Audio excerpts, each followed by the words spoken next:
Hi, I'm Dr. Bill Donahue, the principal of Byram Hills High School. We hope you enjoy this program and keep watching CTV 20. Hi, I'm Steve Borneman. I am Nelson da Silva. I'm Tom DiGaetano. And we are the chemistry teachers at Byram Hill High School, and we're here to talk to you today about a project that we do in the beginning of the year called The Ghost of Chemistry Past.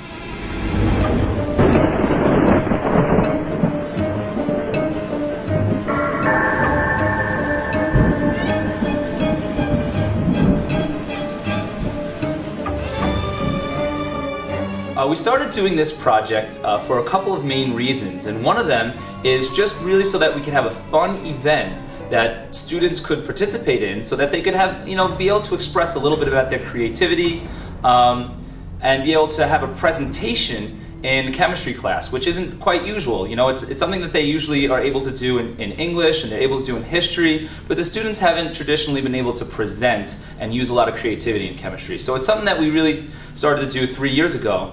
And something that really has been a success. The project blends a lot of really wonderful, solid pieces. One, it dovetails really nicely with New York State standards in terms of getting kids to attack applied technologies from a historical point of view, but to start making interconnections with what we're learning in class, with what perhaps has gone before them and could come after them, and they can begin to make those connections for themselves. The other piece that does such a nice job, I think, with the curriculum is that it lets children whose forte is maybe not the hard science bit, but maybe have that creative bent to it, and it lets them shine in a lot of beautiful ways. And the artwork on the tombstones, the writing, the presentation pieces, some of them are humorous, some of them are very serious, some of them are so well practiced. And I think that it allows the students to blend that science with an historical piece, with a language arts piece, with an artistic piece. And it lets them, and we see different sides of our children come through, and it's been a terrific project for that. It takes me back to the first year when we did the project. I was looking for something to do with the chemistry students. A project that would demonstrate a little bit of chemistry in it, plus fun. I wanted the kids to have fun, and I want the project to be concentrated on the main idea of don't worry too much about the grades. Let's learn something in an environment that's very relaxed. Let's have a project that you can be proud of at the end, and you can show the community and you can show the rest of the school. And Steve came up with this idea. Why don't we do this? I used to do this in my previous school, and we accepted the idea. We did the first year not knowing how it was going to be. It came out very well, and the nice thing to see is how the project has evolved from year 1 to now year 3. How the whole has changed in many ways, the decoration, how the level of the tombstones are impressive. And we teachers are very happy with that. I'm very happy. I'm glad Steve brought this idea, and Tom joined us last year, and now we have the kids talking a lot about this. I would like to introduce myself. I am the ghost of Jacobus Henricus von Hoff. As I look back upon my life, I recall many things. Most of all, my family. If you were to die and come back to life, you would remember your family, would you not? Now, I remember, my wife, Francina Ness, beautiful woman, yeah. My 2 sons and my 2 daughters. And our childhood as well. My parents, we moved here and there, all over the Netherlands and Amsterdam, and Germany, and even in my professional career, I'd moved everywhere. However, my father, he always said, "You shall not be a chemist! Father, I want to be chemist! Nein!" But still, as you look on poster, I don't know where this came from. I still planted myself at the University of Utrecht on the border of Russia and Yugoslavia. I wrote a dissertation for my thesis about acid. However, that was not the most influential and controversial thing I've ever done in my life. Prior to that, I wrote a 12-page pamphlet about the tetrahedral shape of a carbon atom, all atoms, goes like carbon, hydrogen, hydrogen, hydrogen, hydrogen, and it's tetrahedral. So it's like a triangle, yeah, pyramid. Excuse me, I died of tuberculosis. Growing up as a young adult, I didn't really have any desire to get married or have any children, but I was very close with my intermediate family. I was a strong supporter in women's suffrage and was active in many trade unions. But my main goal when I was a young adult was my studies. When I was 25, I attended Newnham College in Cambridge, where I got my tattoo degree. I received my tattoo degree because at this time women weren't allowed to get regular degrees like men, which was very unfair. And thank God, in your time, women have gained more rights. After Newnham College, I went to King's College, where I worked under John Randall. John Randall assigned me the task to study the A form of the double helix, and my good friend and my partner, Maurice Wilkins, the task to do the B form of double helix. These are the two parts of the shape of DNA, which is a double helix, as seen along my tombstone. Ah. There's a general idea that kids these days take scientists from the past for granted, and they don't understand how much they gave to us in this technology we have here today. Light bulbs, cars, TVs, all due to their effort and what they gave to us. Many of them died poor, without much, and we want the kids to know this, that we stand on the shoulders of giants, and they are really the ones that have provided this good life we have today. And they did it many times just due to the desire of discovering something new. Yeah, it was a scientific challenge. And under I think, extreme conditions. You know, part of this project is to see more than just their research ideas and their research backgrounds, is to look into a little bit more, look into the lives that they had, the hobbies that these scientists had. And, you know, that's really important for them to see that scientists are more than, you know, a person sitting in a lab, that they're people who are also very, very social in the world. And it may be the opposite. They may be people that had struggles throughout their life. And that was very important for a lot of them to see. I think a lot of students also find it really interesting, the tremendous amount of history that chemistry really has in a short amount of time. If you think about, you know, chemistry, whether it be the discovery of the atom, you know, a lot of students come into chemistry thinking, well, chemistry is a solved field. That it's a field that has already been discovered and saturated, and there's not really much more to do in it, and it's really not the case. We're still trying to prove if the atom really exists. We still haven't seen the atom, and we're trying to prove a lot of pieces to it. And it's important. The most important piece of this, when we first thought about the project, was to see how the scientists basically connect to each other. How one scientist's idea goes to the next scientist, and they either prove that, or they go beyond that, or they, you know, and the evolution of science is really, you know, it's something to really look at, and has a tremendous amount of history.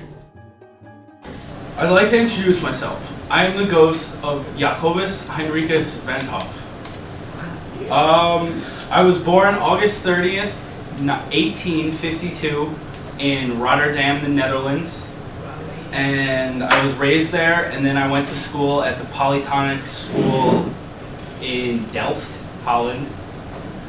I received my first diploma there and went on to work as the technologist at a sugar factory, which I disliked, so I went back to school and then became a professor at the University of Amsterdam, and I was the head of the departments of chemistry, geology, and mineralogy. And I hated that because I was teaching 6 very basic, not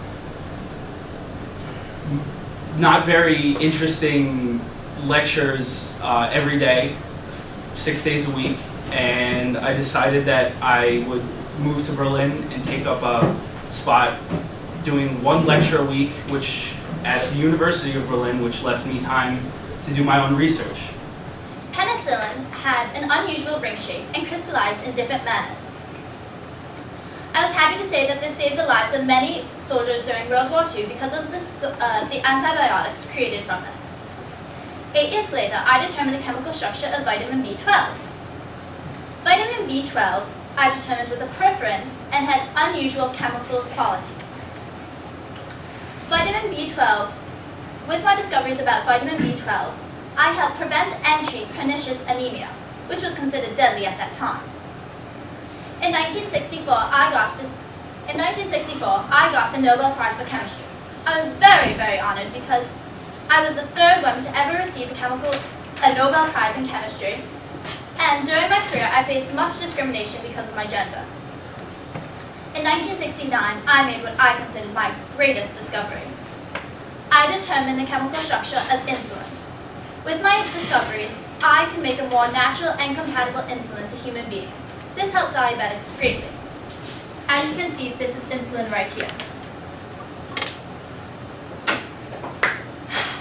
After this, my career died down slightly. I continued my research, and I went around the world speaking about my discoveries and my work, mainly upon insulin. In 1987, I was rewarded with the Communist Lenin Peace Prize. I was greatly honored because my husband and I were Communist Party followers. Finally, in 1994, it came all to an end on July 29th, when I died peacefully of a stroke in Shipston-on-Stour, England, at the age of 84. I have my children present with their tombstones and talk about them, and then I try to make it work. I think all three of us try to make it work so that right at Halloween, as long as it's as close to their to the calendar as we can get, we put them out into the hall. Steve and Nelson spend a lot of time decorating, bringing in leaves, and they're all over. We hang the students' posters in the hall, the tombstones themselves, representative of the people, their lives.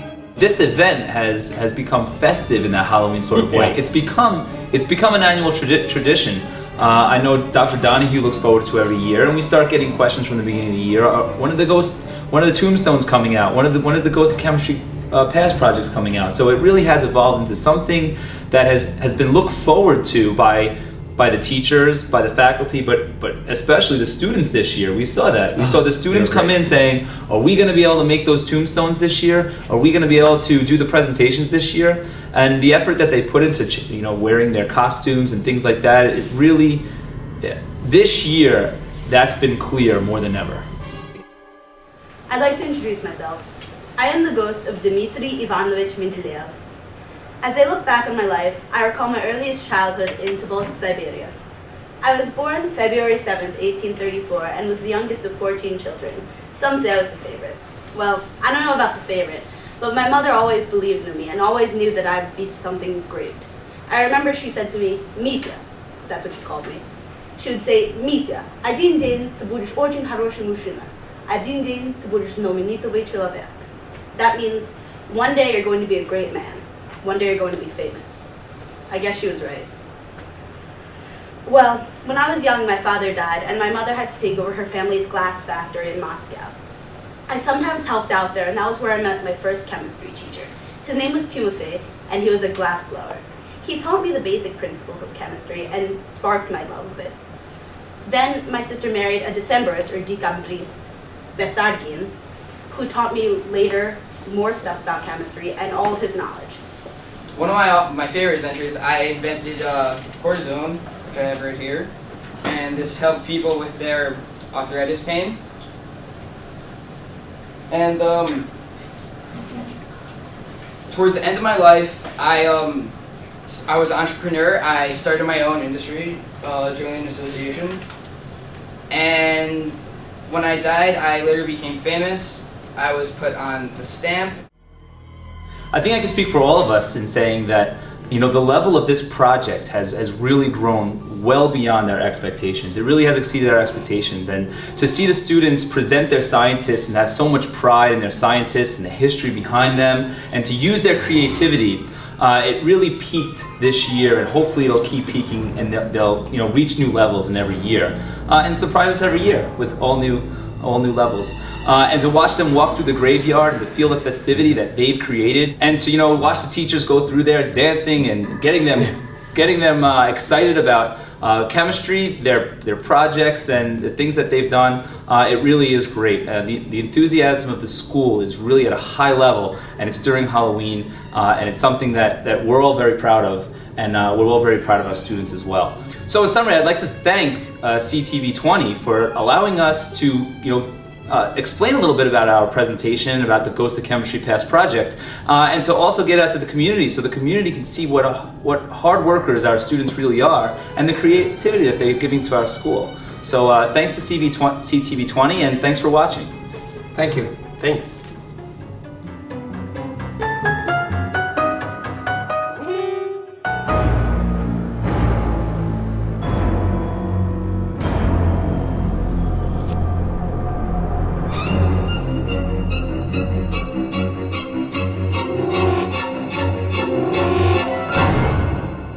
Join the CTV20 crew.